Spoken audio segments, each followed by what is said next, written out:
Assalamualaikum warahmatullahi wabarakatuh. Saya Arsadani Mahning 2020-11-294 kelas 3F. Saya akan mempresentasikan analisis permasalahan komunikasi dalam PT Kimia Farma. Latar belakang. Komunikasi merupakan hal terbesar kehidupan setiap manusia, baik itu manusia sebagai individu maupun sebagai makhluk sosial. Begitupun dalam kehidupan reorganisasi, tidak ada satupun yang dapat terbentuk tanpa adanya komunikasi di antara para anggotanya. Komunikasi yang tercipta di antara para anggota organisasi disebut dengan komunikasi organisasi. Salah satu komunikasi kerap tidak mungkin terjadi dalam organisasi adalah komunikasi interpersonal. Permasalahan Kimia Farma persoalan kian terhitung kiprahnya dalam mengembangkan dan membangun bangsa, khususnya pembangunan kesehatan masyarakat Indonesia. Dengan pengalaman selama puluhan tahun, Kimia Farma persoalan telah berkembang menjadi perusahaan tanpa pelayanan kesehatan dan terpercaya di Indonesia. Aktivitas manipulasi pencatatan laporan keuangan dilakukan tidak terlepas dari bantuan akuntan. Akuntan telah melakukan hal tersebut. Membangun atau masih yang menyebabkan pemakaian laporan keuangan tidak menerima informasi yang fair. Akuntan sudah melanggar etika profesinya.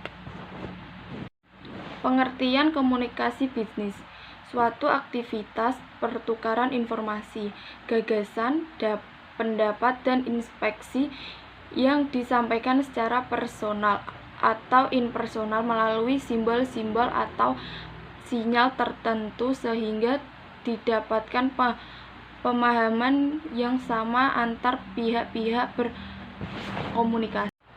Pembahasan.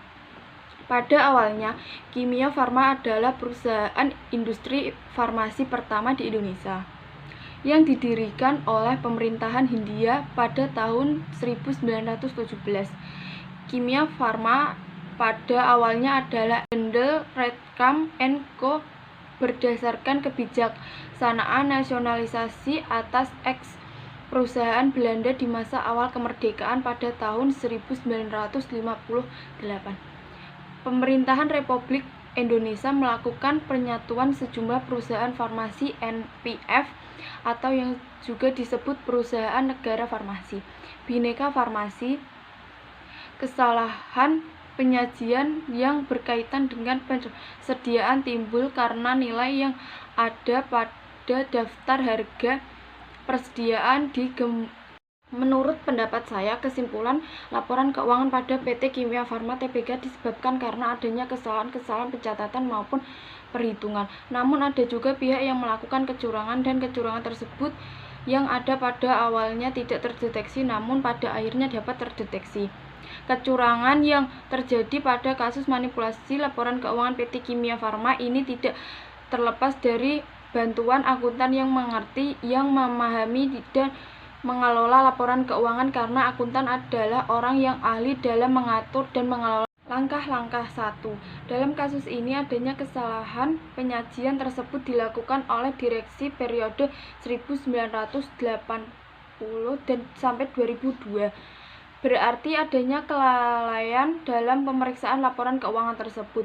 Jadi sebaiknya proses laporan keuangan selalu dikontrol, dilakukan pemeriksaan dan evaluasi di setiap bulannya.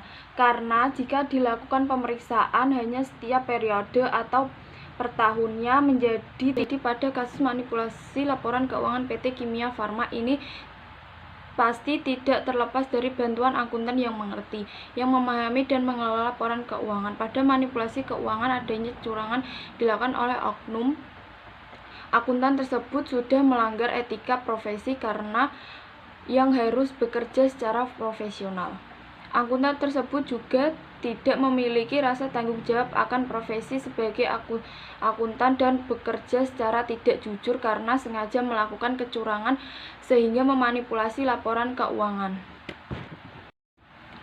Saran 1.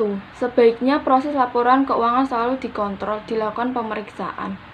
2. Pemerintah memperbaiki kinerja perusahaan, selalu melakukan pengawasan atau monitoring, pemeriksaan, dan evaluasi setiap anggota organisasi perusahaan agar tidak ada celah untuk melakukan kecurangan lagi.